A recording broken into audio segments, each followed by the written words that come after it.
What's up, people? Shout out to everybody watching this on the replay. We'll give a couple minutes for folks to get in. You know what I mean? It's going to kick it here with us live.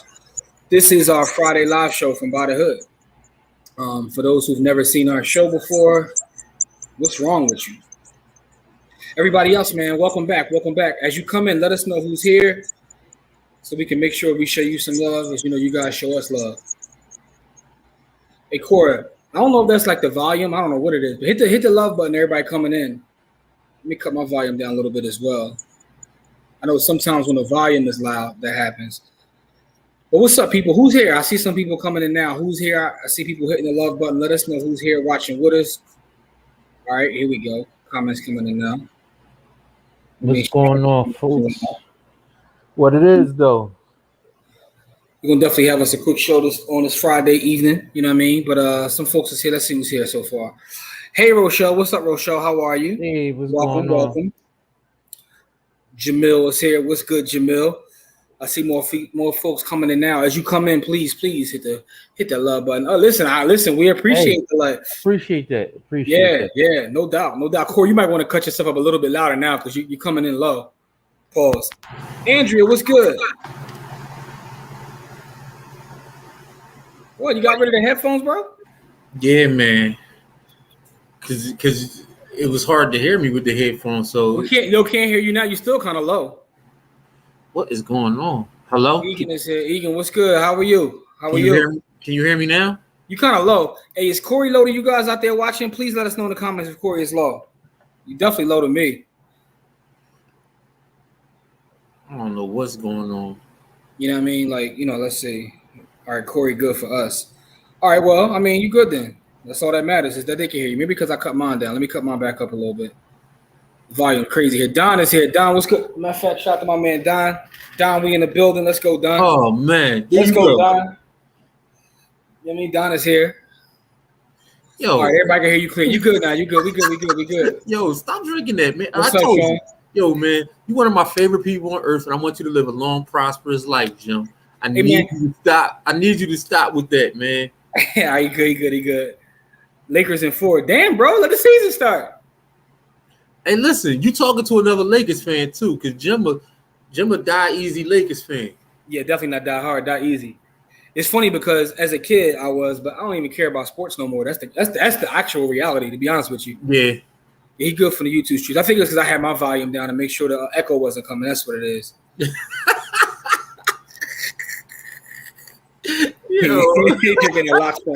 Yo, it's funny though. I was just looking at my memories on Facebook to pop up today. I had a memory from like 10 years ago in Chick-fil-A because that's what we do. Jose, what's up, girl? Peace. Listen, man, we got more people in here that hit the like button, man. So for those that haven't hit the like button yet, please hit the like button for us, man. Listen, I got some articles for us to get into. We're gonna talk about what's going on in the markets, what's going on in business, and try to hopefully we can help you guys make some money. But anything that we say here is not investment advice. It's for educational and entertainment purposes only. You know what I'm saying? We are not financial advisors at all. Understand that. The first thing I'll say is for all my crypto folks out there, make sure you got you one of these. You know what I'm saying? This is what's serious. It's called protection. That's a ledger. Yeah, this is you know what I'm saying? Like anyway. But let's get into it though, bro. How's your week so far? It's been up and down. That's what she said. Yeah, for sure. I hit on the MDC play, applied materials. But I was trying out a new strategy this week, and I wasn't having any success with it. So I heard you told me the other day you was trying something new, but it sounded like I wasn't. This time I'm not losing tens of thousands of dollars trying to learn. I'm doing it on I'm using the paper account. Yeah, the paper account, Jones. So I'm not just throwing tens of thousands of dollars at it like I used to do. All right, if you don't mind sharing, what was the strategy that you were at least trying out? Like you said, it didn't really work. But what were you thinking? What was your logic? I was trying overnight. I was trying straddles with overnight volatility. So stocks that got like 3 times exposure. Mm-hmm. I was trying. I was running straddles, which is at the money calls and puts to see if I can make some money. Didn't work out. Well, it didn't work out because of the theta. So so basically I would win on the trade, but the theta would make the trade not profitable. So because it was held overnight. Okay. So just a little back testing, because with those Jones, if I get a big move either way, I'll lose on one side, but I'll make more on the other side. And because they have 3 times exposure, they got 3 times exposure on both sides. So that's a spread strategy, right? Yeah, it is.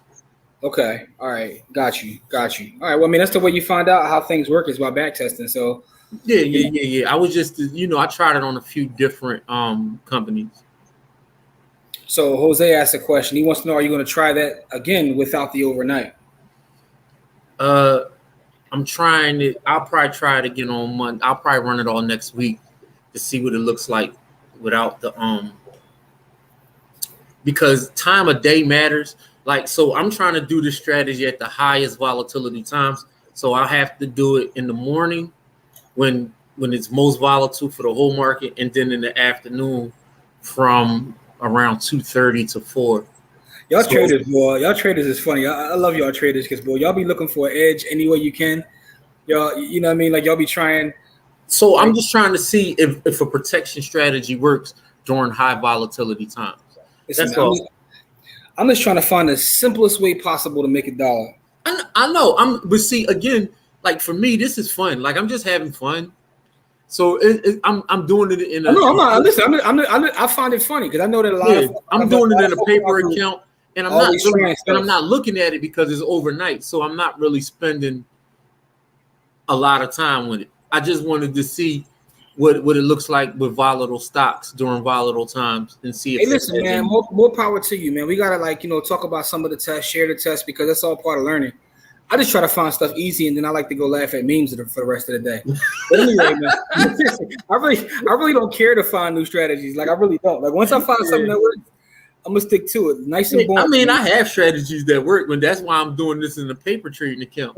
Because normally I'll do this in a regular account. I can't it doesn't mean anything to me if no money is involved in it. And so I really actually don't want this to mean anything. This is literally actually testing. Yeah, man. So, all right, let's see, man. Couple articles I want to go over. And again, I got some more scenarios that we do every Friday. You know how we bring the real life financial scenarios to you to get you guys' opinion. I definitely got some of them coming up. But in the meantime, man, I want to talk about like some news stories real fast, bro. Get your opinion on these stories. That's the things that are happening in the world. All right, here we go. First story. Let me know if you can see my screen. Yep. It's kind of sad. It said the pandemic pushed an additional 1.7 million Americans into retirement. Here's the sad part about it. The first sentence. It said the pandemic forced more older workers to retire, often before they were ready financially. A new study found, widening the country's growing retirement inequality gap and leaving certain baby boomers vulnerable to poverty in their golden years. What's crazy about this is we have a huge influx of basically poor retirees. So don't let social media fool you. You know what I mean? Like you go on IG and you feel like everybody is getting to the bag. It's folks out here struggling, and we have this new class of folks that are in retirement who really couldn't afford to retire, and they're in poverty. But they can't get a certain job because of their age, but they're broke. Damn, yo. I mean, that's what I'm saying. What's your thoughts on that, man? Damn, homie. In high school, you was the man, homie. What the F happened to you? No, it's crazy, right? Because I'm closer to that age than I am the high school age, right? And so that means something to me, right? Like as it should. If everybody watching this, take that serious, right? Shout out to our brother Don, because Don is always giving advice all day long about about retirement, which is important. Because I know a lot of people, when you talk to them, they still trying to hit a lick. They still trying to hit a lick. I'm gonna get an M here or M there, instead of doing the gradual thing to prepare yourself for retirement, right? We got to look at the numbers, and everybody's not going to be an outlier. So with that being said, you have to do things right now so you won't be in that situation, man, because that's pretty sad, man. It's pretty sad. No, that's ugly. Like, that's not just sad, that's ugly as hell, right? Because like, you got people that was, that have worked their entire life, and then when it's time to, to sit back, they can't sit back, right? There's nothing comfortable. Living is not comfortable because the cost of living went up. You can't do basic things. You that old and not being able to do basic things. That's like living like a child again. Like, you dependent upon the kindness of people to take care of you again. Mm-hmm. Like, I know they say, once a man, twice a child, but that's that's hard living. Like, that's hard living. That's why I want to start with this, because we have to secure our future and have these conversations. I know online a lot of times, and I bring this up because I want to make sure we're having the conversation, because this isn't the sexy conversation. It doesn't sell. You know what I mean? Like, folks would rather us get on here and show exotic cars and all that kind of craziness that you see. But at the end of the day, this is reality.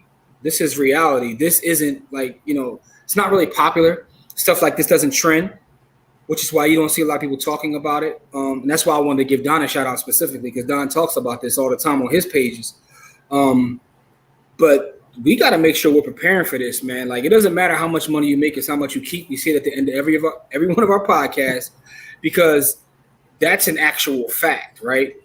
You have to start keeping a little bit of everything you make and buy future income, so you won't be caught up in that right there, man.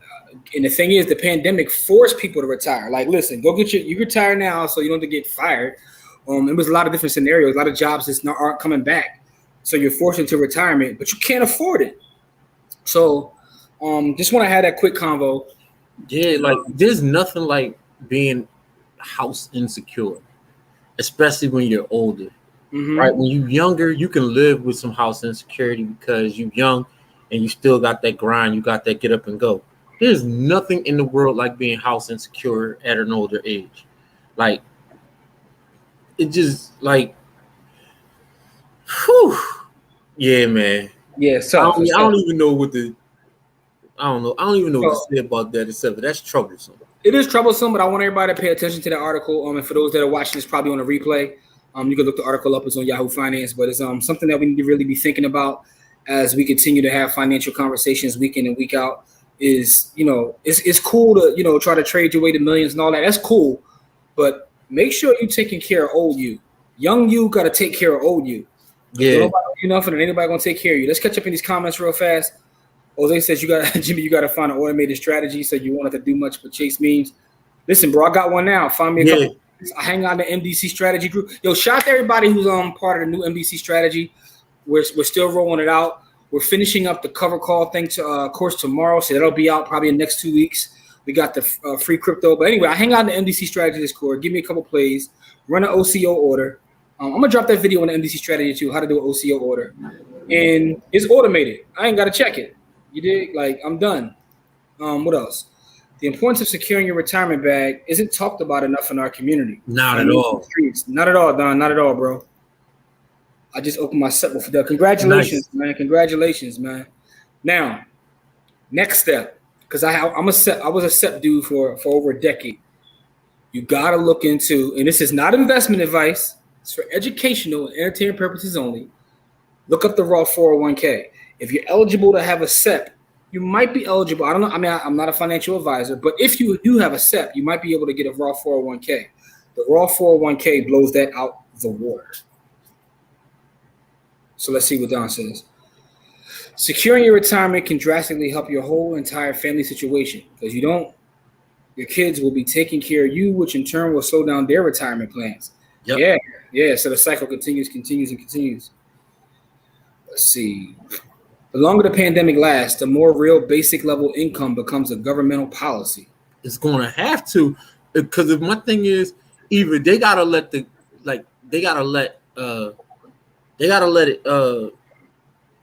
real actual economic policy take over, or they gotta just let it go altogether. right? So either way, a lot of people are going to get hurt. It just depends on which level, at what level people get hurt. Because a lot of people are going to get hurt either way, right? Because if they let these businesses go out of business, a lot of people are going to lose their jobs and all of that kind of stuff. And if they don't take care of people, a lot of people are going to get hurt. Then the businesses are going to go out of business because nobody has any money to give to the businesses. So, shout out to brother Kahan who pulled up. He said he just increased his TSP contributions for that very reason, man. Congratulations, man. That's a smart move. Yeah. Smart move.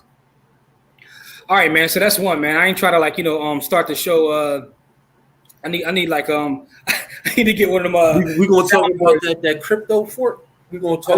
Listen. We got a lot of stuff to talk about, bro. I need a soundboard to play some like happy music, like on Joe Budden or whatnot. Cause I just because I'm happy. I done ruined the mood with that story.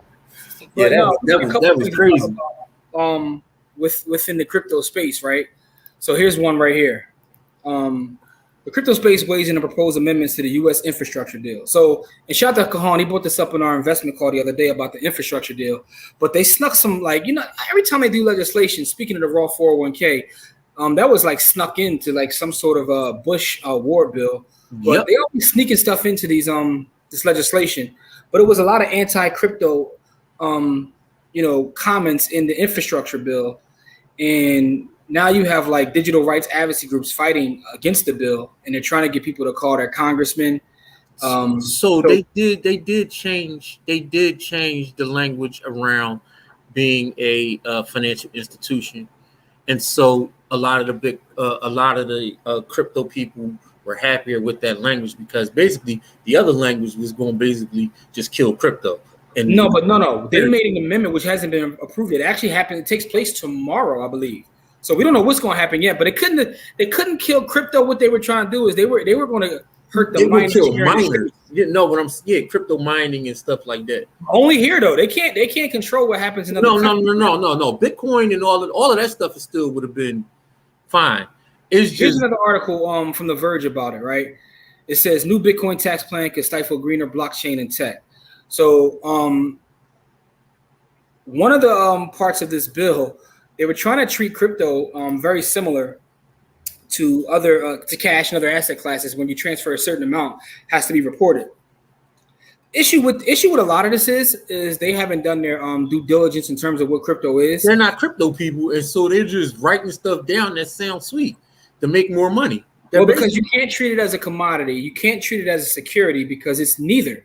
It's its own thing, and I don't think that they're willing to come to grips with that, right? They're trying to put it in this box of either being a security or a commodity, and it's neither. And I think that's part of what the problem is. I mean, I think part of the problem. There's an easy way for them to make money from crypto, and they just won't do it, which is to tax every transaction from one of the exchanges at a small percentage. Literally, they could just make their money that way. For people who wants to make their trades and all of that stuff on exchanges, you just tax the trade just the same way that the brokerages do it. It's the exact same thing. You could do the exact same thing, and you would actually probably make more money. But they don't want to do something simple like that. They want to try to control it, right? They want to try. Because if you do that, I'm never going to go on a brokerage. So now what? Now you can't do anything. You're going to go on an exchange. People.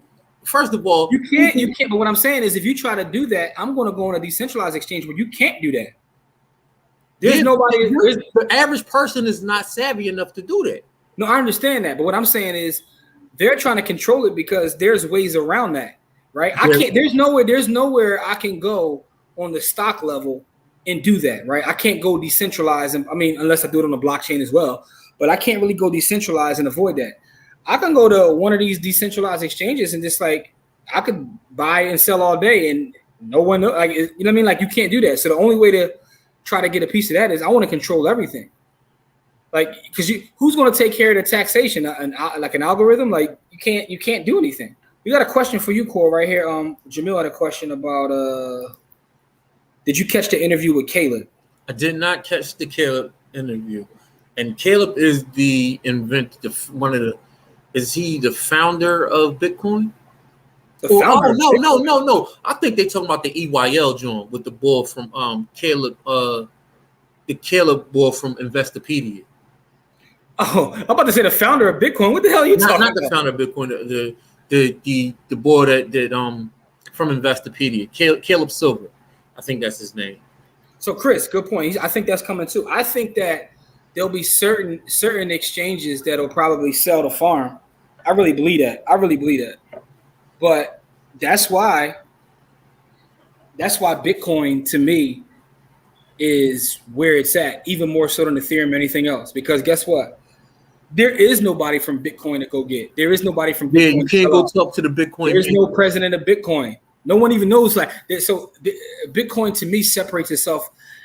Like we got all these different things coming out, all this technology, all this, but at the end of the day, everything. I was having a conversation with Russ last night, and Russ was telling me, he was like, "Yo, I feel like some of these altcoins come out with just with the intention of grabbing our Bitcoin and Ethereum. Like, tell us all this tech stuff so we can trade into it, so they can get our major coins." But Chris, I do think that a lot of folks is going to sell out. Like, that's just what it is.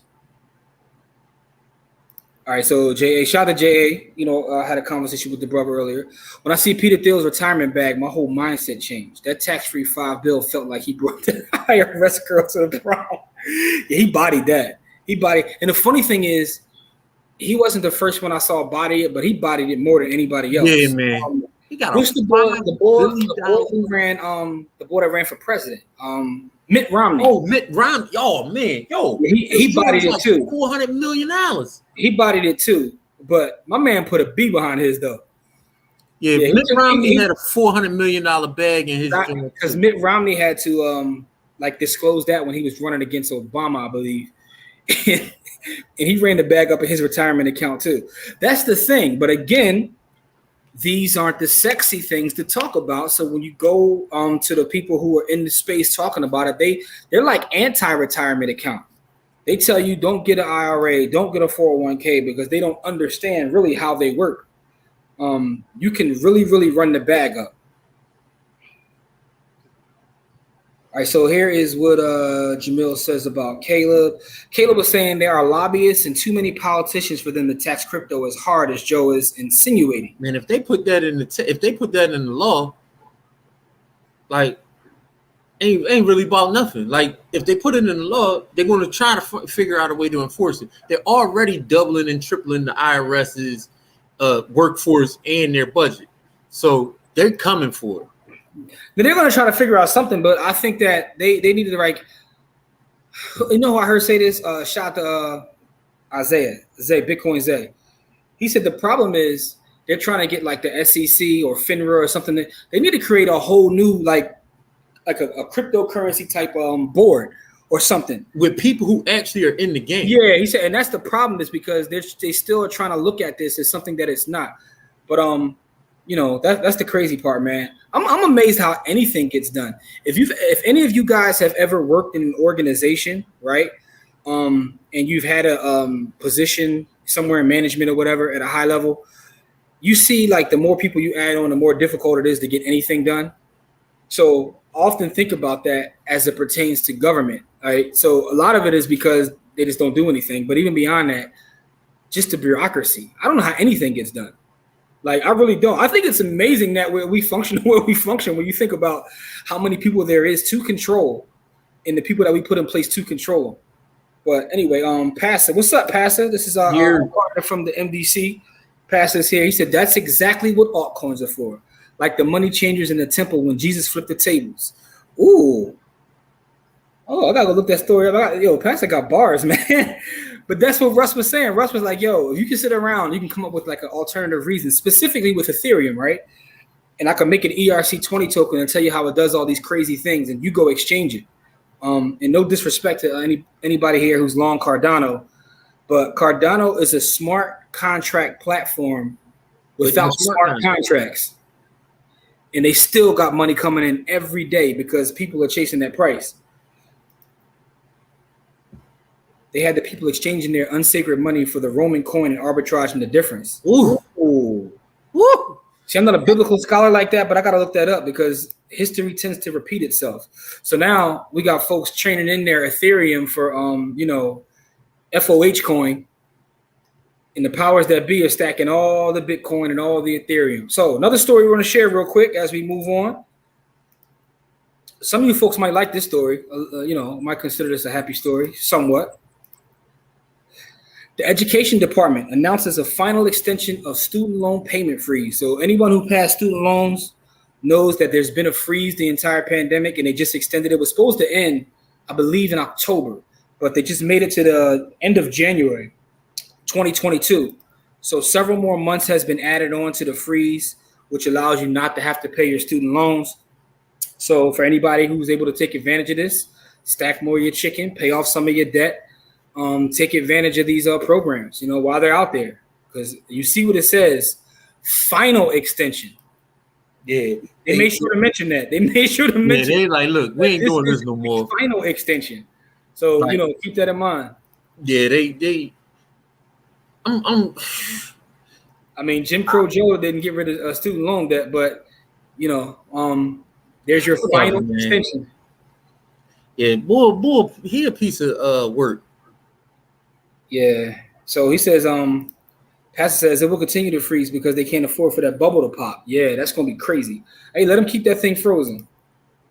All right, man. Listen. So shout out to everybody in here, man. We still got more people watching than we got likes. So please hit the like button for us. About to jump into some real life stories to get you guys' opinion of it, like we do every Friday. Also want to mention shout out to everybody who has signed up for the MDC strategy. Make sure you check it out if you haven't. That's the group. It's myself, it's Corey, it's Passa, it's Tone, it's Jay Satoshi. We got Spoon, and we got a lot of stuff coming to MDC strategy. That's kind of like what we're talking about most of the time these days, because we're putting a lot of energy and effort into making that like probably the best experience that anybody can have. So you shall see more from that. But it's time to jump into some of these stories, man. I know I get a lot of great feedback from people wanting to hear these stories. So we're gonna keep doing this, Corey. Yep. Let's go. See, I don't even ask him. I don't want to see the stories ahead of time because I don't. I don't want you to. Yeah, man. I definitely don't want you to, because I want to get your actual reaction to hearing some of these crazy stories. All right, here we go. Jamil asked, "What's the wash sale rule for stocks?" So the wash sale rule for stocks is that if you sell a stock and you buy it back inside of 31 days, then you can't, if you lose money on it, you can't claim that loss. You can't. I did see Caleb actually explained that. They cut a short piece of that video up because he was explaining that. So basically, the gist of that is it was designed to discourage people from selling securities at a loss just to claim a tax benefit. Because in the past, what folks would do is, if I lose on a trade or an investment, I just try to basically capture that trade so I can for a tax break, and you can't do that. Yeah, you gotta wait at least 30 days before you can buy it back. Now, Corey, can you see my screen? Yeah, I can see it. All right, so here's the first story. And remember, when we go over these stories, these are real life scenarios. We just like to read them to get your guys' opinion on how you would handle this or what your thought is about this. So here's the first one.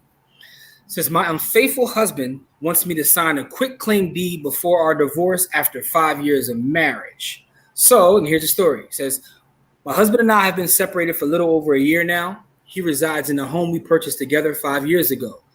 Due to infidelity on his part, the agreement was he would refinance the home in his name only, and we would get a divorce. He has yet to refinance the house. However, he contacted me today asking me to file a quitclaim deed. I researched the document, and it does not appear to be something that would be in my best interest. Can you please provide insight into this matter? So, for the folks watching, should she give him the quitclaim deed so he can refinance, or what do you guys think that should happen here? And Ken is just as well. So for those people who don't know what a quitclaim deed is, tell them what a quitclaim deed is, Joe. Now, that's going to give the answer to this question. But a quitclaim deed, would you sign a quitclaim deed? There's no title search or anything like that. You're just basically signing off your rights to the property. So he's really trying to pull a fast one on her. He's like, look, just sign this quitclaim deed, because if she signs the quitclaim deed before their divorce, she signs off her. So they have marital property. It's 50-50.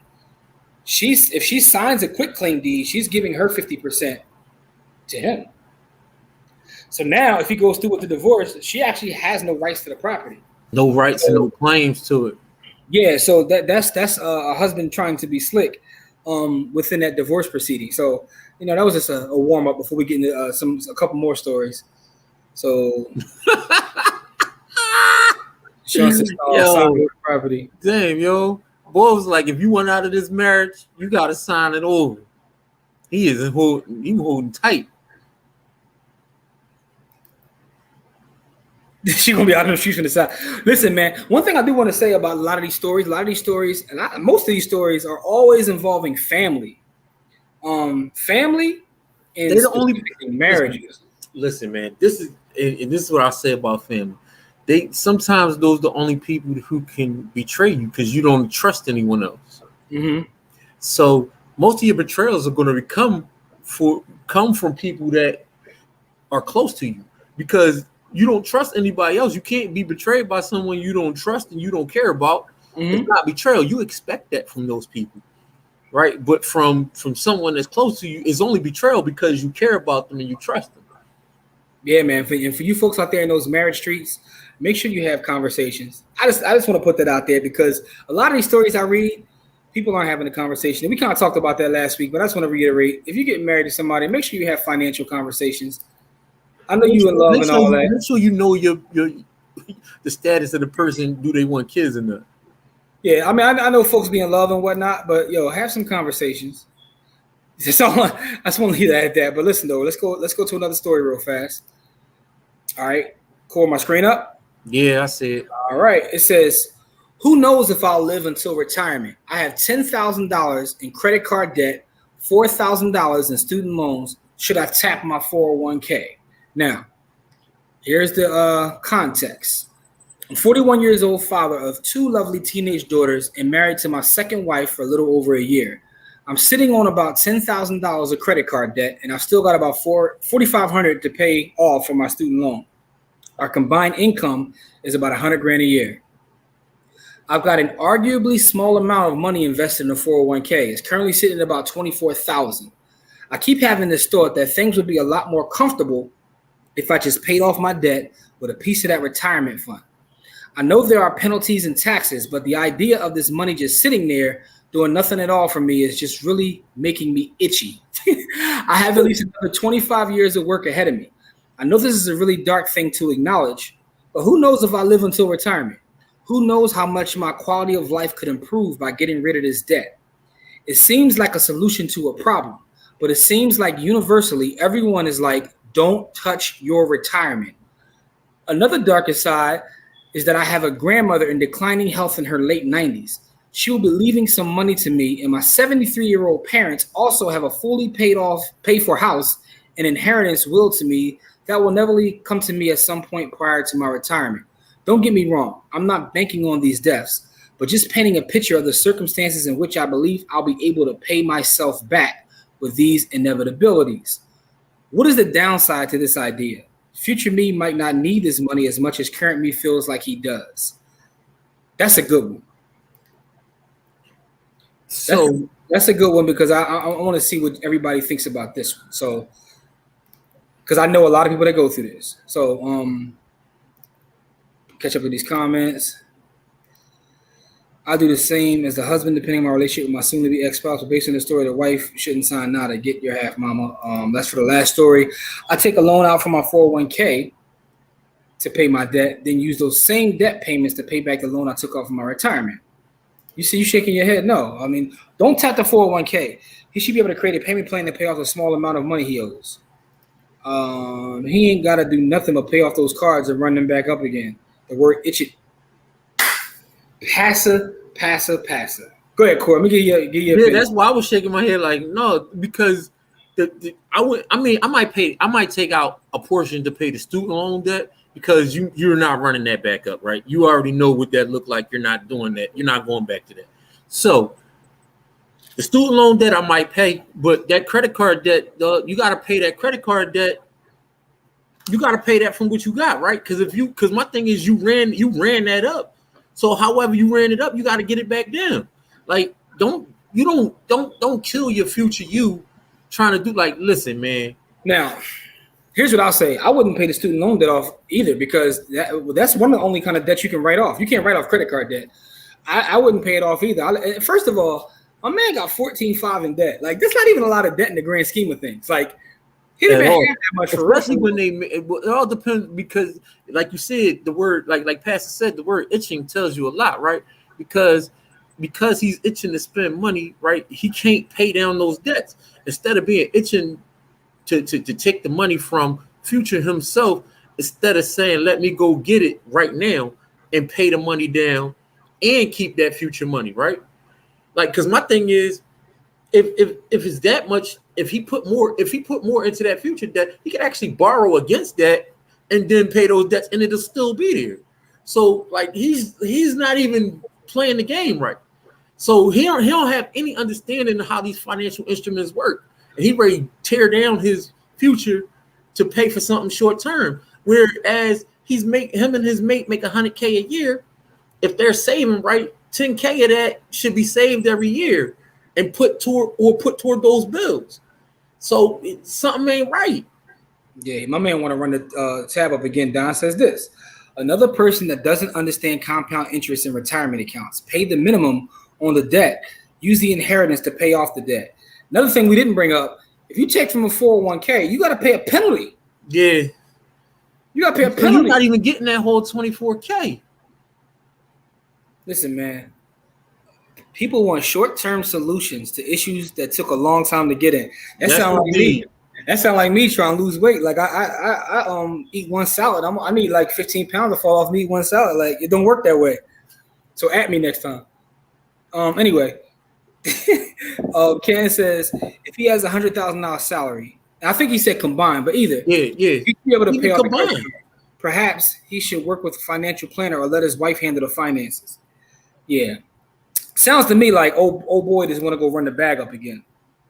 That's what it sounds like to me. Yeah, like, cause he making a lot of bad decisions there. Like, yeah, that's a lot of bad decision making waiting to happen. So it sounds like everybody's in agreement on this one here. Everybody agrees that boy's tripping and shouldn't touch his retirement. Yeah, but that's a great question because I see people do this all the time. I know a number of people who tap the retirement account. When you put your money in there, let's look at that as like gone. Just look at it as gone. Don't even think about it. Like, don't even think about it. Don't check it. Just sit it there and let it work. Let it do its thing. Do not make the mistake because this goes back to our first story of so many people right now are being forced to retire and they can't care for themselves. Outside of that, even if you're not forced to retire, you definitely don't end up a Walmart greeter. You don't want to be 70 years old having to get up and go to work. Now, if you got a job you like and you 70, you want to get up, that's cool. But you don't want to be forced to go because you have no other option in order to take care of yourself, man. Younger us have to look out for future us. That's really what this. I mean, that's kind of the gist of this whole show tonight. Look out for future you. You gotta look out for future you. Yeah, so J.A. gonna add another variable to the mix. He probably got a young mistress gonna test the 401k and get her Hermes bag. Gotta look out for future you. Oh man. It says he all over the place. He wants to cancel his future peace for present plan while looking toward the future death of others. Oof. Yeah. He already found grandma's he got them all in the crosshairs. Like, he trying to get them out of there. I know a lot of folks like that too, bro, who be like, grandma gonna leave me this. Like, and I know people that still live in they be spending their insurance money before they get it. Fam, I know people that live with their parents in their 30s because they're waiting for them to go. It's gonna be my house. I'm like, damn, dude. Like, that's what you about. But that's how it is out here. It's crazy. So Crystal says, what about a personal loan to pay off lots of high interest credit card debt? All right, so now that would be a better idea than the one rate. Had. What's the rate? Now, if you're gonna get a personal loan with a higher rate than you're paying on your credit card, that's another thing about student loan debt. Student loan typically has lower interest than consumer debt. So it all depends upon those rates. If you can get a lower rate, you got if you have good credit, you can play the shell game where you're just using 0% all the time. Now, we got one more. Here's a good one too. Let's get to this one. All right.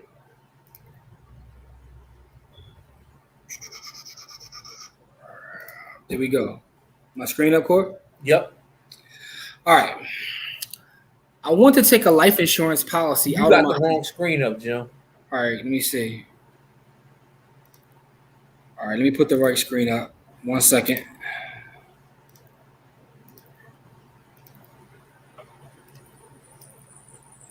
All right, how about now? You see it? Yep. All right, here we go. We good now. I want to take a life insurance policy out on my husband. He says he will freeze over before he's worth more dead than alive. All right, now here are the actual factuals. It says, my husband and I married in our late 40s after living together for 5 years and had our child on the cusp of our 50s. We've been married for over 8 years. He is well set financially, both from inherited property and from his own career as a military officer and then a civilian employee for the same branch. He has no debt, and mine are minimal and exist only as a part of my effort to build a good credit rating. I also have 3 adult children from my first marriage, all grown before our wedding. I offered to sign a prenup as part of this marriage because of our wealth disparity coming into it. In a nutshell, the prenup says I get a battered cottage he owns that's worth about $100,000, and he gets joint custody of our children. There is no provision for alimony, and child support follows state guidelines. She says, I came into this relationship out of 2 ruinous previous marriages, having nothing to my name but a bankruptcy and a Social Security disability check. Because of my history and his security clearance, we keep our finances largely separate. Our income tax return is married filing jointly to take advantage of tax benefits that my low income and disabled status bring. The tax return clocks in at around $140,000 a year, mostly from his salary and investments. His net worth is about $1.5 million. It says we live parsimoniously. I had to look that word up. That's a fire word. You know what parsimoniously means, Cor? No, not offhand, but it's a fancy way. It's a fancy way of saying frugal. I'm about to bring that to the culture. Yeah, like see, this is what people be using the $10,000 word to say. You could have just said frugally. Listen, we live parsimoniously. Well, I think the definition of parsimoniously means frugal, almost to the point of like, not giving yourself what you need. But anyway, we live parsimoniously, partly from habit, partly to assure our child's future in the event of our untimely end. I'm healthier than he is, and we each privately expect me to outlive him. He has retirement and personal accounts well above $600,000. I have a joint account my disability check gets deposited into. I have no savings and a good credit rating. He provides all the costs of living except groceries and cell phones, which I cover. I'm free to spend my disability check as I see fit. I generally see fit to spend it on family and charity. He regards me as more compassionate, and we are religious. He is understanding of my spending choices and jokes that maybe I'll burnish his halo. All right, here we go. So before the pandemic, I planned to go to work part-time while our daughter was at school. The pandemic set my life back to the 1950s as I had to cook, provide tech support, and homeschool our child. I filled out our tax returns, and I learned in the process that the largest account, which I thought I was named as beneficiary on, names only our child. I'm sort of okay with that, but I'm worried that if anything happens to him, we'll be in a crunchy spot for cash flow. I'd always assumed there was at least a military life insurance policy, but he tells me that there isn't. He assures me he's made provisions for me, but I'm not so confident. He's very weird about financial matters, and even basic home repairs only happen if I do it myself or throw a major fit. I learned in one of those conflicts that emotionally, he equates money with security. He looked genuinely astounded when a financial planner who sells annuities recently told him that he's set for life, something I've told him a few years now. He has no debt of any kind. I'd like to take out a term life insurance policy on him, but he says he will freeze over before he's worth more dead than alive. I want our affairs handled by a personal financial planner who specializes in military retirement, but he balks at the $4,000 annual price tag while taking poor advice from a stockbroker with no fiduciary duty to him and who should have retired 5 years ago. Is there anything I can do to compel him into a life insurance policy this side of filing for divorce? We both despise divorce and are very committed to our marriage, but I also have to think about our child and our future. So that is the scenario there. Now, what do you think about that? Should she be pressuring him to get this life insurance policy?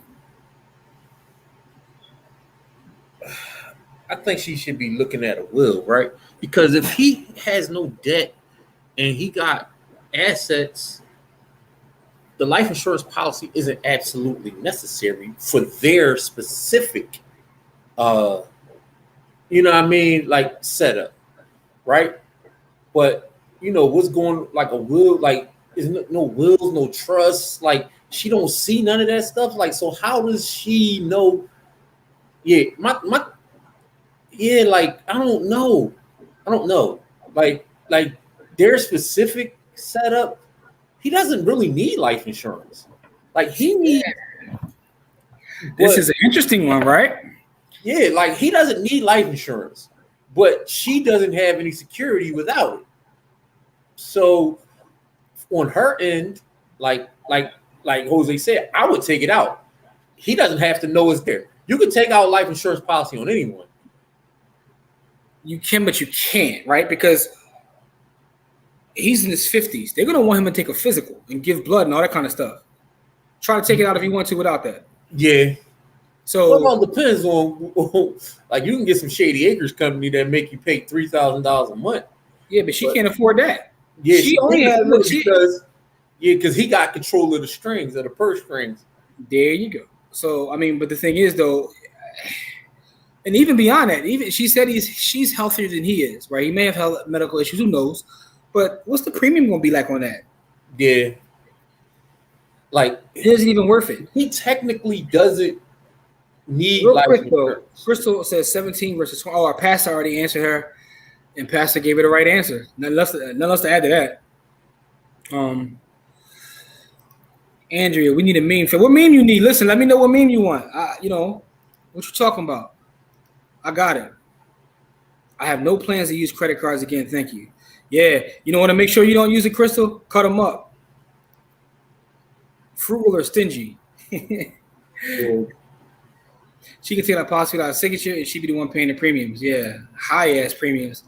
Just buy one with your Social Security. I wouldn't even think about divorce. It's a little fishy. All right, let's see. Let's see what Pastor says here.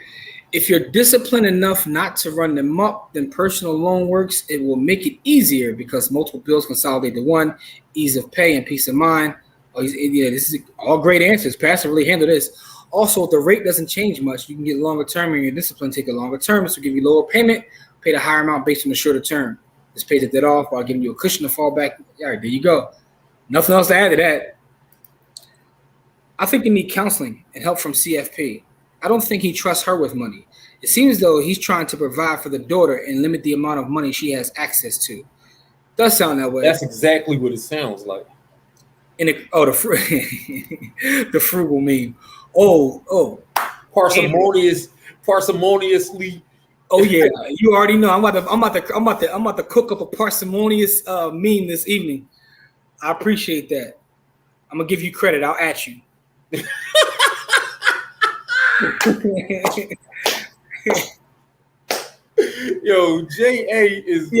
is funny.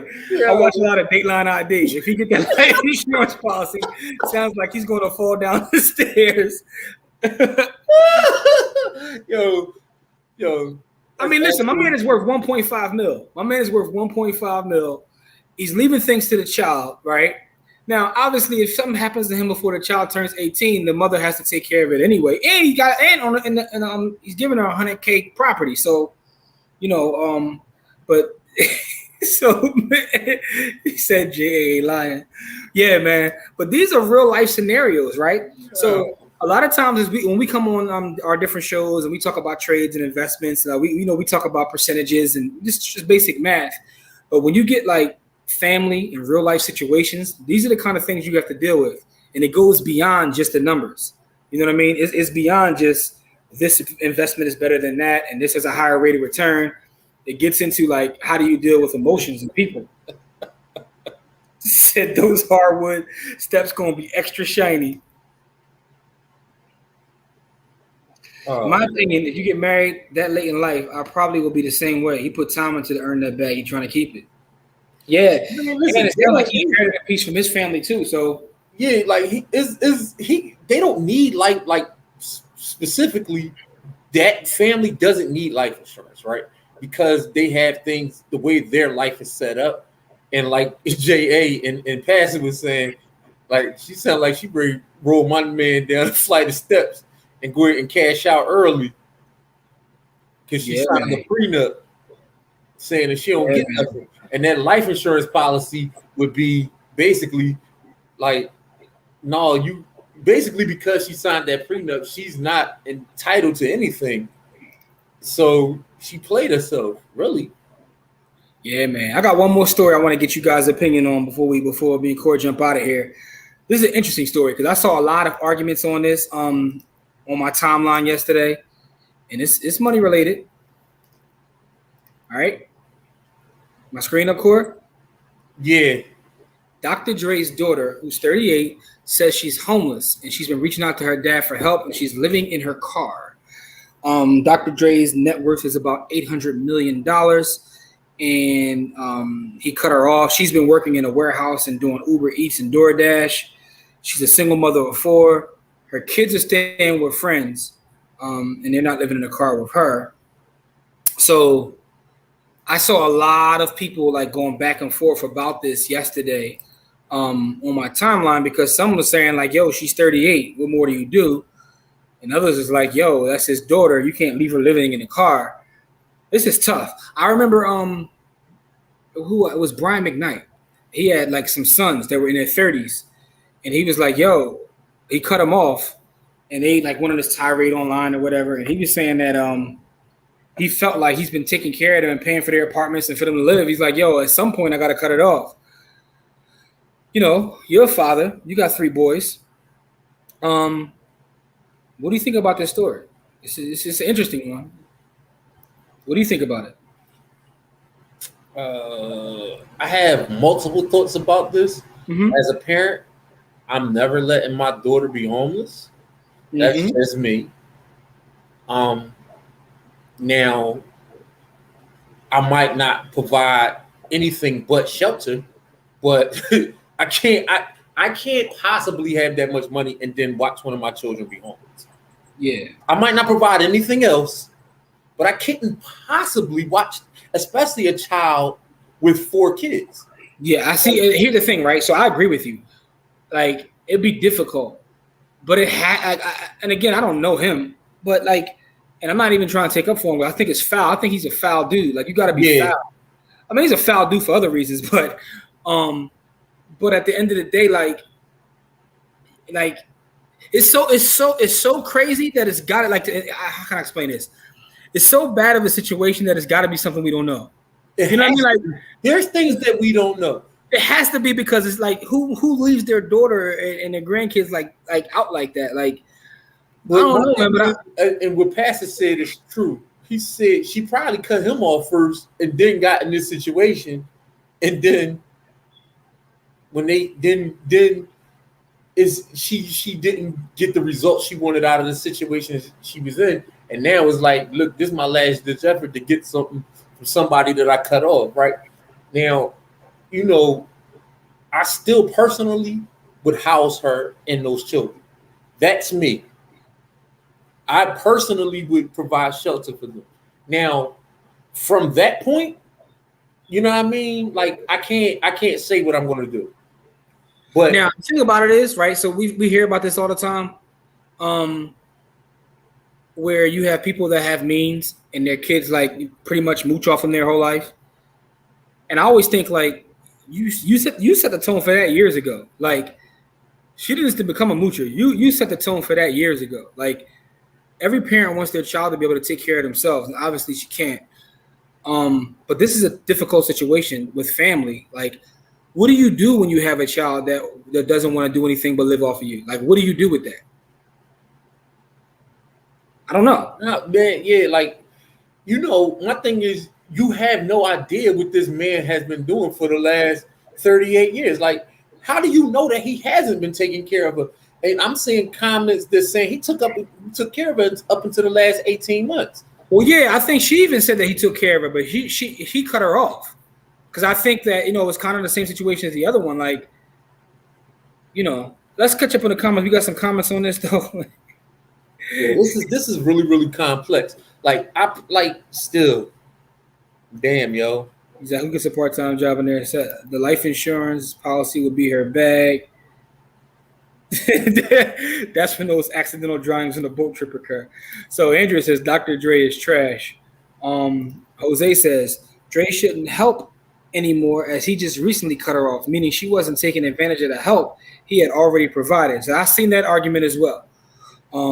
People get off for a reason, usually because they cut you off first. Andrea's thinking about the grandbabies. My grandbabies are more important. Maybe go get the grandbabies. Leave her out there. Like, I'll take care of your kids. She said the kids are being taken care of. They're staying with her friends. Yeah, which means they're being taken care of because she's living in the car. Yeah, but what I'm saying is maybe he should take the kid. Like, he got the means. Listen, I'll take the grandbabies.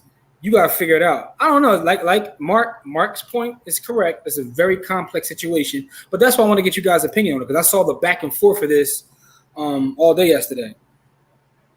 Mark says, gotta be more to the story. Andrea says she's with you, at least shelter. Don agrees there's more to the story. Dr. Dre should provide a paid-off modest house for her and the kids and offer career assistance. I think it's shameful for a man who's almost a billionaire to have a homeless daughter with kids being raised by friends. Yeah. So if those are just the facts, it is. But, I mean, we don't know whether he's tried that or not. There's got to be an issue here. Because another thing is, like, you could tell you can't say he never cared for her, right? He took care of her for 36 and a half years, which means there is some care there. It's not like he never cared for her. So, like, I don't know, you know what I mean? Like, what happened in the last 18 months that was different from the last 36 and a half years? I don't know this story. Jamil says, I read somewhere where she said he looked out for her up until 18 months ago. I mean, it says it in this story. So we don't know what happened. Lawrence Fishburne was way harsher on his mother. I'm not familiar with that story. Somebody tell me what Lawrence Fishburne did do. Only other Fishburne I know is Montana Fishburne, who was his daughter, and I know her for other reasons that I'm not going to discuss. Some of y'all may know, but I'm going to leave it alone. Replace Dr. Dre's name with someone else and see the response. I think it depends upon whether that person is worth $800 million. Supposedly, he had asked her not to speak to media, and she chose to do so anyway, which precipitated him cutting her off. Mark said, cut him off. Mark, you just real tough with it. Hey, see, Mark, here's the thing about that, Mark. It's easy to say when it's someone else, right? So I had an aunt in my family who was addicted to drugs, and my grandmother would just give her anything forever, like her entire life. And a lot of us in the family will be looking at her like, yo, you're just basically you're not really helping her by giving her what she wants. And she used to always tell us, like, it's easy to say when it's not your kid. When it's your kid, it's different. And I always thought about that. Like, yeah, we all here judging. It's way different. Yeah. It's way different. Like, because part of her felt responsible. Yeah, because you were responsible for raising her. Yeah, so part of you was like she's doing as an adult. Part of that adult life came from what happened to her as a child. Yeah, so I can't see myself letting my kids have no shelter. Yeah, I mean, it's a tough situation. That's why I want to get you guys' opinion. Not necessarily some fathers are trash. She caused the cutoff, I'm sure. Can't use the grandbabies as bait. If I'm her, I am though. Yeah, you got it's foul. It's foul, but I mean, got to be more than this. Maybe he was saying, look out for Detox for 20 years and not talking about an album. hey, come on, cuz. Yeah, you foul, cuz. Yeah, he's foul. That's funny, but I'm not laughing. Hey, Sean, yo, you out of pocket, man. According to the articles, he hasn't seen her in almost 20 years, and he's never met the grandkids. Wow. If he's throwing chump change, then she can't do anything with that. It's probably a beef with whoever her mom is. What's chump change though? Like, if she was taken care of all this time and never said anything, how do you define chump change? See, this is what I'm talking about. It's a part of the story, right? It's kind of foul. Like I feel like I feel like he's foul anyway, man. Like the way he smacked up D Barnes is kind of foul. But that's either he smacked up a lot of people. He smacked up a lot of women. I'm not a fan. All right, but now, not fanboy stuff. if I take that out to the side, right? Forget that he's a foul dude in general. I think there's a little bit of foulness to this, but it's also a situation where the one thing I do recognize in life, and this includes like family, even parents, like, yo, nobody really owes you anything. And a lot of times, we have this expectation, man. And the other thing is, people only will do what you allow them to keep doing. Like, people can only do what you allow them to do. It's a tough situation. That's why I want to get everybody's opinion. And I'm not saying that he doesn't have any fiduciary responsibility to his daughter, because that's his daughter. That's still somebody that you help bring into the world. But the other end of that is that, you know what I mean? Like, he told her not to do something and she did it anyway. He said if he laid out what he was going to do when he told her not to do it and she did it anyway, then what was his response supposed to be? Yeah. So Matt get right to it. Pulls no punches. The daughter is toxic, spoiled, and lazy.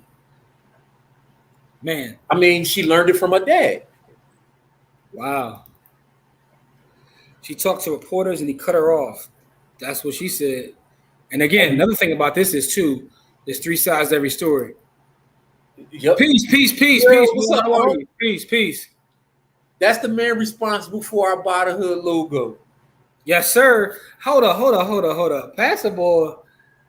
Hey, pass it, man. You got to write a book, man. He said, blood is thicker than water, but you don't have to use a knife to draw water. Not at all. Fishburne fell out with his old bird and let her get evicted. $1,500. Wow. Oh, I thought you said, his mom. That was his mom. Did his mom get evicted? Yeah. Wow. Let his mom get evicted over $1,500? I got a couple problems with that. First of all, he's a foul dude. And second of all, why mom ain't got $1,500? See, this is why you got to make sure. Yeah, again, there's different lifestyles, though. You know what I mean? He should have set up something that would pay her that $1,500 a month. Yo, a lot of times, right, when folks be celebrities, their people like just have certain expectations, man, and it's just insane. I will never forget, right? I was watching Making the Band, right? And it was the season when Day 26 was on there. Go ahead, y'all could judge me. I did watch Making the Band. It was classic. And now Day 26 got like 6 members, whatever, how many members it is. But Puff chose the group, right? So he chooses who the singers are going to be in the group, and they're like showing them going home and all that. One of the boys, I think his name was Quincy, whatever his name was, Q or something like that. One of the boys in the group, he goes home and they showing the camera. Yo, his mom done quit her job. His sister quit her job. He had an aunt and an uncle quit her job. Like, he made it now. I'm like, hold up. First of all, he just made the band. They don't have an album. They didn't sign contracts. They were watching the show. He made the band and they all quit. I'm like, bro, not just mom and sister, aunts and uncles. And now they showing him on camera. He's like, I got all this pressure. I got to make it happen now. My family's not working. I'm like, why aren't they working? Yeah. And first of all, you're part of a 6-man group. What's so every cut, and it get cut. First of all, Puffy get his cut off the top, and you signed the Puff. Yo, and you signed the Puff. Yo, yeah, they don't have no idea how things work. Man, family be wilding, man. Family be wilding. Grandma's like that with my father. He's a functional addict, and no matter what, she will always help him, even when he steals from her. Listen, I told a true story, bro. That's how it is, man. And we all got some people like that in our family, even if we don't want to admit it. It's like that. Something sounds off. Dre been taking care of her for that long. She should be good. She may have to pull a Montana Fish. Oh, so all right. So J.A. understands why I know who Montana Fishburne is. But I'm gonna leave that alone. But again, I'm leaving that one alone. She's working. She's just underemployed. We don't know how much he gave her and how often he gave it. If he gave her a few hundred dollars, I guess you were saying, several times a year, that's helpful, but not much to get ahead. Yeah. So I see both sides of this, because at the end of the day, like, she's 38. Is she really his responsibility at 38 with her own kids? Somebody drew the dots that Dre's wife filed for divorce 18 months ago, and that may have something to do with it, protecting his assets. Where's her other family, her mother, the children's father, and the other grandparents? Great question. Where are the children's father? Are they paying child support? That was the other question I was going to have. She got 4 kids. Where are those dudes at? So Jamil also knows why I know who Montana Fishburne is. I'm gonna leave that alone again. Leeches are often found in shallow, familiar waters. Wow. Ooh. Hey, listen, Shaq only told them that. Shaq went on TV and said that we not rich, I'm rich. Shaq's crazy. That family is dysfunctional and delirious. They're gonna be broke forever counting on showbiz money. Yeah, that was nuts. But I remember watching that and I'm sitting there like, bro, he had aunts and uncles. Like, truth with love is harsh, but without love is being an enabler. Yeah, man. I didn't even want to get into my SW bag. Hey, listen.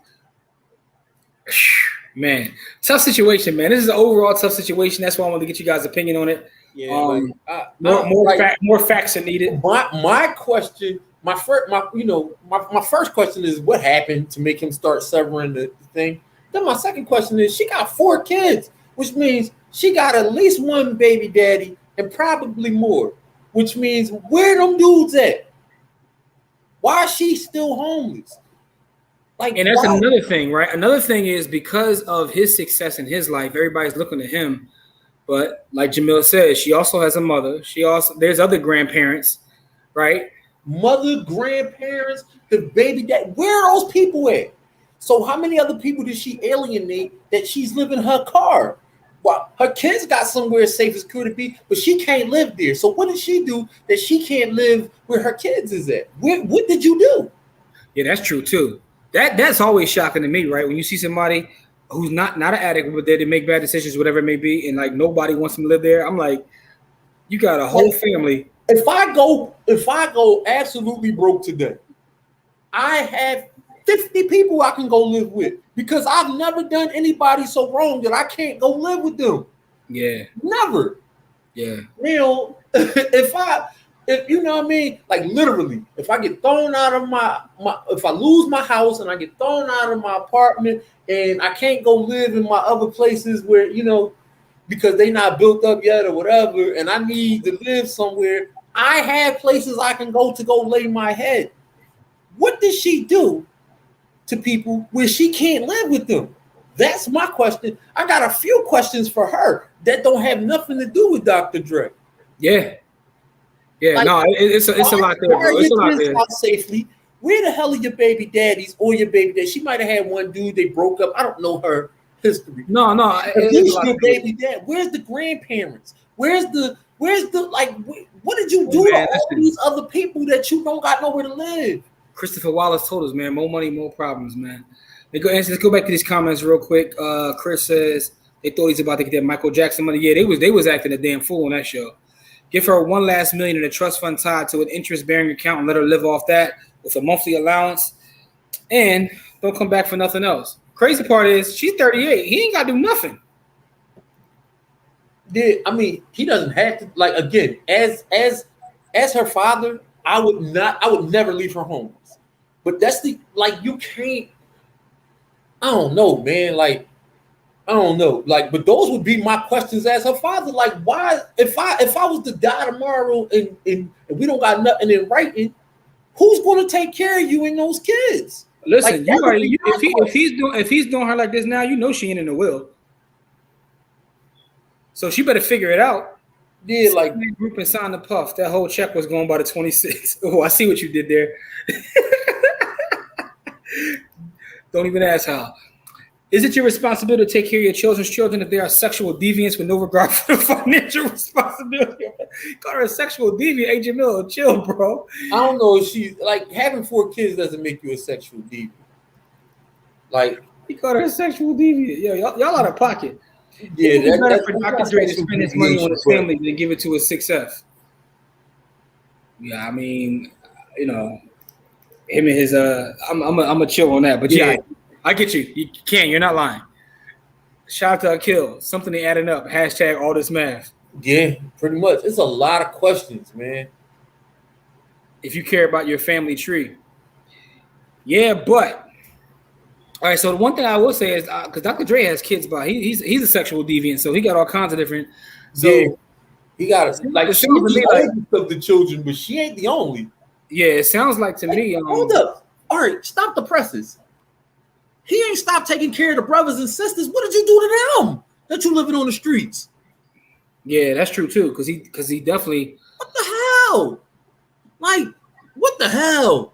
Like, something in her ain't adding up right either. Like, that doesn't make. See, like, so Max says Dre paying enough money to people around her for people to chip in and make sure she's straight, but they don't even do that. The fact of the matter is, it's something else going on where nobody. They probably don't want to get cut off. That's another thing. So that might be about Dre. Like, look, if you take her in, I'm gonna cut. Whatever happened to her happened to you too. Got you. You know what I mean? That might be a function of that. You know what I mean? So I can't say that, but still, damn, yo. Man, listen. The one thing I'll say about this is family is supposed to like stick together, but don't nobody owe you nothing in this world, man. At all. So you gotta move. You gotta move according to that. I don't care if your dad got 800 million, because look at the situation here. Yeah. You know what I mean? Like, look at the situation here. This is absolutely berserk to me. I remember one of Warren Buffett's like grandkids came out and complaining because she ain't had no money, and he was like, "Yeah, what you want me to do about that?" Yeah, like, you know, it's like, okay, cool, you ain't got no money. It is what it is, you know. And he's giving money to all millions and millions of charity, and she like, but I'm not straight. And they like, that's part of the game, man. That's part of the game. Anyway, man, listen. For everybody who maybe came in late, make sure you check out. Go to mdcstrategy.com. Go to mdcstrategy.com to see our new look MDC strategy. You know what I mean? To see what we got going on. You know, that's our new look group, our private group. Our whole MDC team, shout to Pastor, who's in the building right now, part of the team. We are building this out, and we got all kinds of crazy stuff coming. There it is, mdcstrategy.com. Several courses are already back there. You can watch them on demand as soon as you sign up for the membership. The Discord has plays in it. Yo, shout out to our brother Tone, who was just dropping bags in the Discord this week. He just gave out money. Like, here goes some money. Jason told she was putting stuff in there. Yeah, Jay got the 200% play in that joint. I put a list in there. Yeah. Pastor put his whole strategy in that joint. Like, and we got like 15 courses back there. It's a lot of stuff. Yeah. So take a look at that. Everything else we got going on, right? So we got a current episode up right now on our podcast. Make sure you go check that out ASAP. Let me tell you what we got coming up, man. I'm going to tell you right now what we got coming up on our podcast, because our podcast is still moving, right? So our current podcast, we got Crypto Black, our brother from DCG, telling his story and talking about crypto. So that's on there right now. We got a brother coming out of Arkansas who'll be on the next episode. You know what I'm saying? A real estate investor out of Arkansas. First of all, he's the first black person I've ever talked to from Arkansas. So I'm about to say, don't say it ain't no black people in Arkansas. I've been to Arkansas. That's black people in Arkansas, man. Shout out to the brother Henry Washington. That's coming up. MDC is active now, so we got a lot of things popping, a lot of things going down. Our camp officially ended last week. Shout out to everybody who supported our Buy the Hood ownership camp. That was very powerful. Kids got a lot out of it. For those parents that have kids that came through the camp, you still can get access to all the material and coursework within the Google Classroom. So, you know, that's pretty much what's going on there. Jamil asked a quick question I'll put up. If everybody's worried about her, why they ain't cash apping her in addition to shitting on Dre? And why the hell is she running a luxury vehicle for $23? Because she's driving Uber and Lyft, and you get paid for extra for having a luxury vehicle. Good show with Black. Appreciate that. Oh, we didn't know you from Arkansas. Are you still in Arkansas though? Hell no. Nobody born in Arkansas. No, let me stop. I mean, Adrian, if you are, you might be the first then. I apologize. I didn't know that. Thanks for the Crypto Black. And we appreciate you. Thanks for the support. Listen, appreciate you paying attention and listening. Oh, okay. All right. Now number 2. All right. I stand corrected. I apologize. I know 2 people from Arkansas. Oh, we got to do a Buy the Hood pull up in Arkansas now. We got to come out Arkansas. We got 2 people in Arkansas. We officially got to do. Listen, we need one more person. It's official. We coming out. But no, man. Shout out to everybody in Arkansas, man. You know what I mean? Only thing I know about Arkansas is like banging in Little Rock. Like, you know what I mean? You a whole troll, dog. No, I did. That was my thing back in the day. I know Bill. Like, no, y'all remember that documentary, yo? Yo, I do, but it's funny, right? So when I was in the Army, I was stationed near the Texas, Arkansas, I guess that was Kansas border, and that was I've been to Arkansas numerous times. Okay. Only thing I know about Arkansas, dog, is like Scotty Thurman and 40 minutes of hell, right? 40 minutes of hell. They was lit. So Jamil says I went to Waffle House in Little Rock on the way to Texas at 3 a.m. I thought the cooks and waitresses was gonna rob me and my girl. Hold up, Crystal. Yo, I was born in Arkansas. Crystal, are you still in Arkansas? Nah, I know Crystal not still in Arkansas. I've talked to Crystal. Okay. All right, so shout to everybody. Shout to Arkansas then. I didn't know Arkansas was popping like that. You know, 3 people in Arkansas, so now we got. Right. Shout out to everybody in Arkansas though. That's what we got going on, man. We got that going on. Also, for anybody who's in the Philly area, Corey and I are doing an event next Saturday. Let me get the flyer for this event that we're doing next Saturday. It's for an organization that's trying to like keep the peace in the streets, and they want us to come in and talk to the young brothers off the streets about investing in crypto. It's called let me see, what's the name of this? The Brothers Brunch is the name of the organization. It's on the 700 block of West Tabor Road, and it's 11 to 1 next Saturday. So pull up. It's a community event. Corey and I will be out there talking to the youth in the neighborhood, you know, just about investing in some of the things that we got going on with crypto. So we always looking for ways to give back, and you know, we back outside. So, you know, as Jada Kid says, we outside. You know what I mean? Like, you know. So although Crystal was born there, no, she ain't there no more. Yep. I know about the Chambers brothers, man. Yes, indeed. I know exactly who you're talking about. I read no Feds magazine and watch too many YouTube documentaries. I know exactly what you're talking about. They had that joint on BET. Yeah, American Gangster. They actually had their American Gangster episode. Oh, okay. I hung out in Little Rock for Flanders. Okay, that's HBCU. Shout out to the HBCU. That Little Rock doc from back in the day had me shook. That's what I'm talking about. Yo, yeah, man, Little Rock. They got busy. Yeah, they was getting super busy. Yeah, they got busy. University of Arkansas Pine Bluff had some fly females in the band back in the day. Hey, somebody's agreeing with him. Somebody agree. Yeah, I ain't familiar with. All right, so I learned a lot about Arkansas today. And look, I didn't even know. I didn't know. I apologize, folks. I had no idea, man.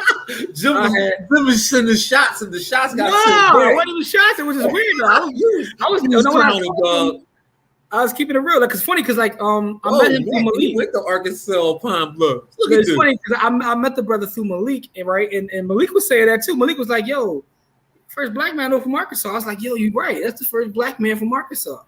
But come to find out, I knew folks from Arkansas this whole time. Didn't even know. Okay. Anybody claiming Arkansas, they just passing through. Everybody except for Andrea was just passing through.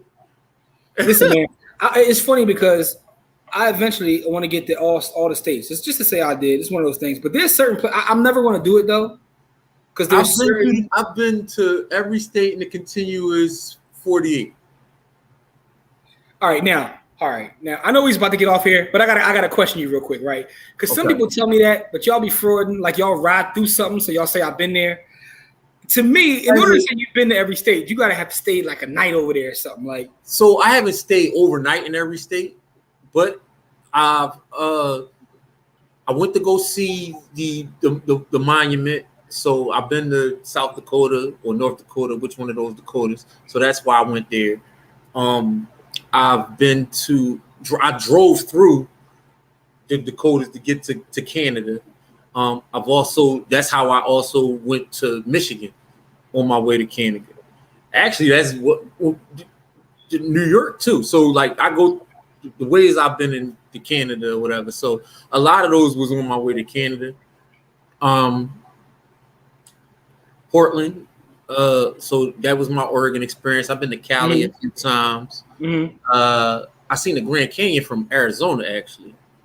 And then I've been to Vegas on vacation. I was in the military, so I was in a few different places in the military. I traveled. I was in Minnesota. I went to a damn chess tournament in Minnesota. I was in Minnesota a couple years ago. I actually spoke at a real estate conference in Minnesota. It was kind of fire. So Minnesota was kind of fire. But there's certain places I know I'll never be, right? Like so, and then like this, like over the last 2 years, I've been to every one of the states, like in the middle states, just with my kids and my family. Yeah, but I see the difference is I'm talking about actually being there, not driving through. I've driven through a lot of states. No. But now here's the thing. We actually stopped. Well, I've stopped in Mississippi. We stopped in Mississippi. We stopped. All right, see, now stop right there. I'm never going to Mississippi. There's no reason for me to ever go to Mississippi, unless David Banner. I'm not going to Mississippi, bro. Like there's the I know my wife's family lives in Nebraska, so I've been there. Hold up, they black? Yeah, they black. Man, what's wrong with you, dog? Listen, I don't know. I'm just asking. You said Nebraska, right? So yeah, I've been, again, that's part of it is because I've had. What about Montana?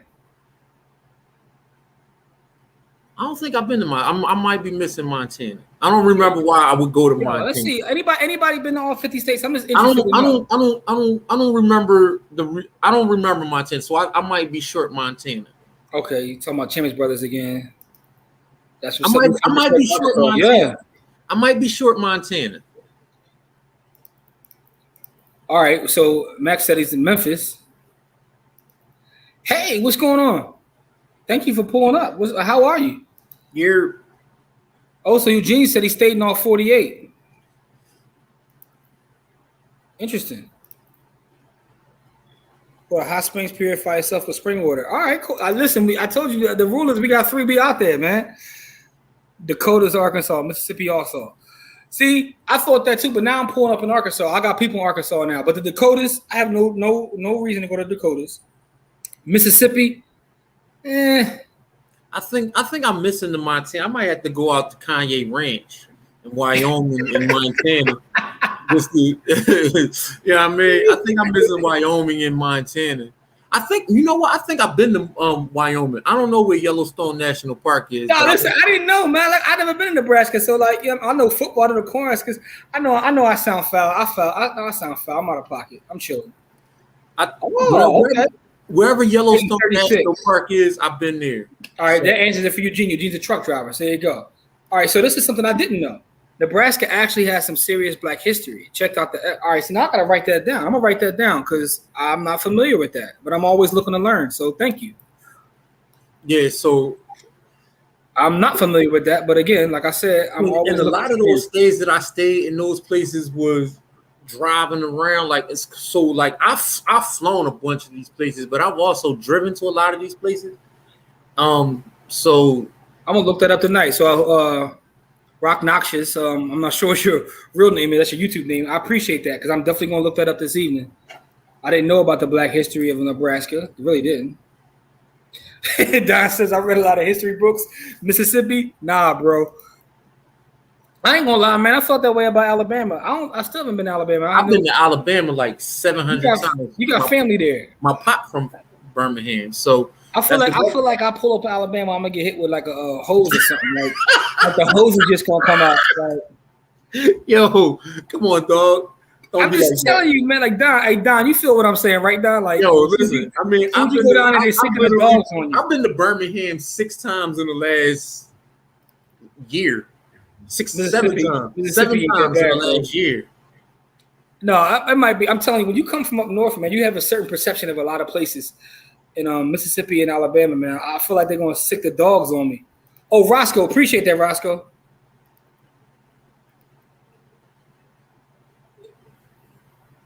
Mobile. Mississippi's never get a run. Okay, I didn't know that either from too. I learned a lot from where folks is from, man. Mobile. I'm from deep south, Mobile, Alabama. Mobile. So yeah, I've been in Alabama. I've seen most of the country. I don't know. Like I said, I'm not. Sound like that party bus was fun though. Like, Yeah, what y'all doing down, the party bus though? Like, what was going on in the party bus that y'all broke down? Man? Like Tuscaloosa. That's what's the name town? That's a University of Alabama town. Yeah, man. All right, so I didn't know, man. That's, we gotta start doing that when we come on, man. Find out where folks is from. I had no idea we had this many people from Arkansas, man. That's actually new news to me, man. I think that's pretty dope. Man, I got pulled over in a town called like Waterloo, Louisiana. See, I'm cool like a month ago. Like a month ago, I got pulled over. Yeah, that'll tell you how much I get around this country, man. I got pulled over in a town called Waterloo, Louisiana. Read up on Mountain Bayou, Mississippi. Corey, you know me. I'll be like, I ain't driving, I'm flying. Listen, I got an option to go. I think speaking Boston, I was really thinking about flying because I ain't want to drive. Listen, I got pulled over in Boston too. Man, listen, man, my driving life crazy, man. I be driving everywhere. Because I want to see stuff, right? So yeah, that's definitely near Lafayette. Yeah. So, but I drove up to Boston. Don says a party bus breaking down to Mississippi sounds like the Freedom Riders. Near Lafayette. Waterloo is definitely near Lafayette. Hold up. How you know about all them towns down there? What's going on how you know about all that?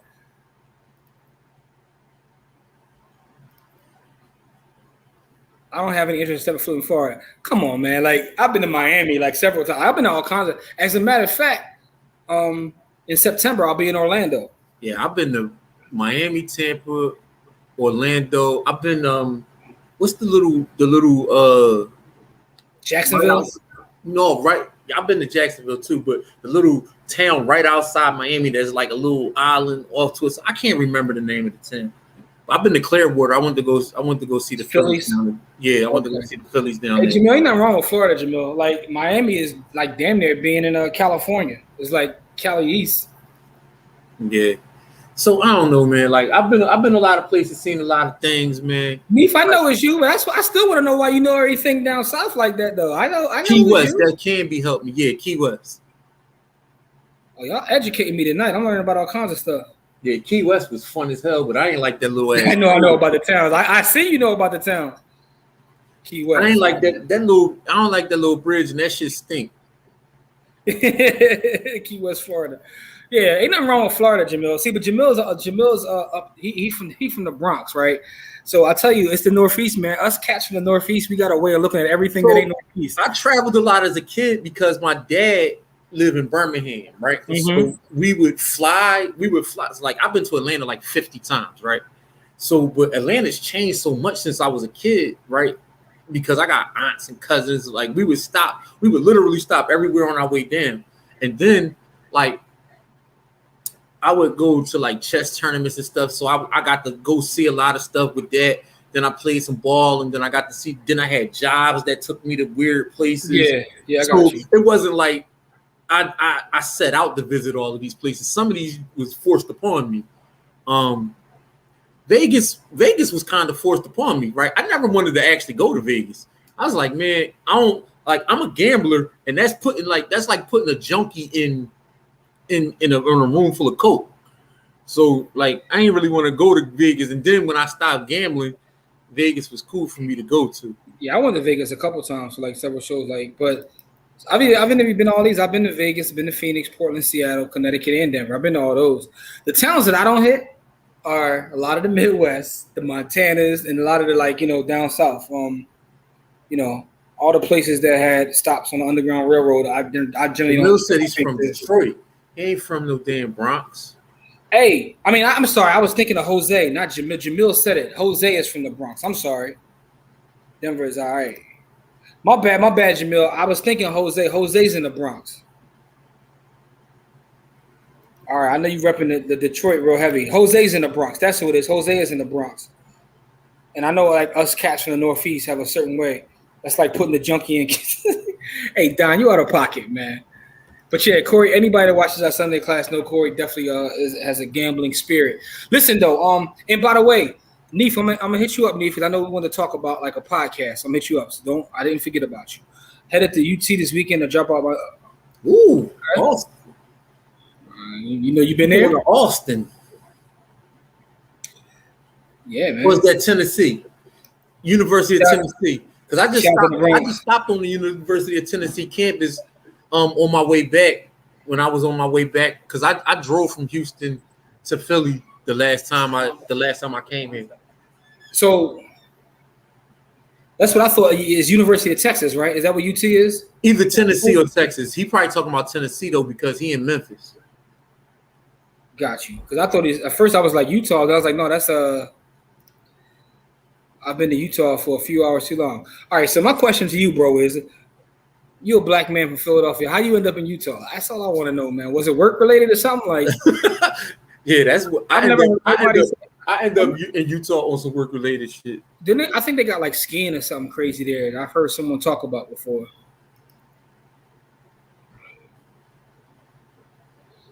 Yep. I can't gamble. My glucose shoots sky high when I win money. So what you do in the options market then, bro? All right, Tennessee. All right, got you. Stayed in Salt Lake for 2 weeks, never again.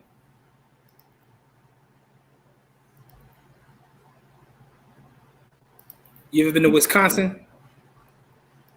I've actually been to. I've been to this. Yeah, I've been to Wisconsin. Yes. Got you. Yes. Yeah, I'm pretty sure I haven't been to Montana. Like I haven't had a reason. Like I got sent to Wisconsin. Like I was on a trip, and Wisconsin was one of the places that. It's funny because a lot of times people when we travel, we tend to travel like overseas or to the Caribbean, and most of us haven't seen our own country, which is funny. But then it even gets weirder than that. I think about like all the things that are within our own city that I just haven't went to. And it's probably because like I live here, so I'll be like, I'll see that eventually. It's actually like touristy stuff in our own city that I've probably never seen. But I've been all over the world. I've been to other continents and whatnot, but I still stuff right within the city, and that's kind of crazy. But then when you think about our country, like, Well, as a teacher, the craziest part is as a teacher, I've seen almost all the touristy stuff, right? Yeah. And then I had a job where I worked for the city. I had 2 jobs where I worked for the city where I got to see a lot of the city, which is I worked for the school district, and then I worked for this like the Center City district, and that's really actually where I got to see like a lot of plays and a lot of shows and all of that kind of stuff for free. So Jose says, Lance got me doing breathing exercises when trading options to keep my glucose steady. Damn mental gymnastics to play options, but no gambling there. Oh, so you dead serious? You okay? I didn't. You dead serious? You got like some chemicals in your body change when you dig out. Hey, listen. Hey, you gotta figure out. Shout out to Lance too. Lance, I teach you breathing exercises. That's dope. Right, the mental aspects of the game. Yeah, man. So listen though, as we get out of here, man. Cool. Let's go to IG for a couple minutes. But outside of that though, check out our podcast. Check out the upcoming podcast. That's how we got on this long tangent about Arkansas. But and this is true, Eugene. You're not lying about that though. The tourist spots never tell the real truth. This is absolutely true. We'll be back here next Friday. Everybody go check out bfbccd.com. We'll see you in class. For those that are already members or already behind the wall, Bot Hill University, check us out Sunday at noon. We'll be back in class then, and we'll see you then. But we appreciate the support as always. Yo, as a matter of fact, whoever's on IG, come on IG real quick. Come kick it with us. Matter of fact, you come on with us on IG. Somebody want to go live with us. Let's go over there and talk a little bit, Court. All right, y'all. But appreciate y'all for support. Thank you. We love you guys, and see you next week. Peace.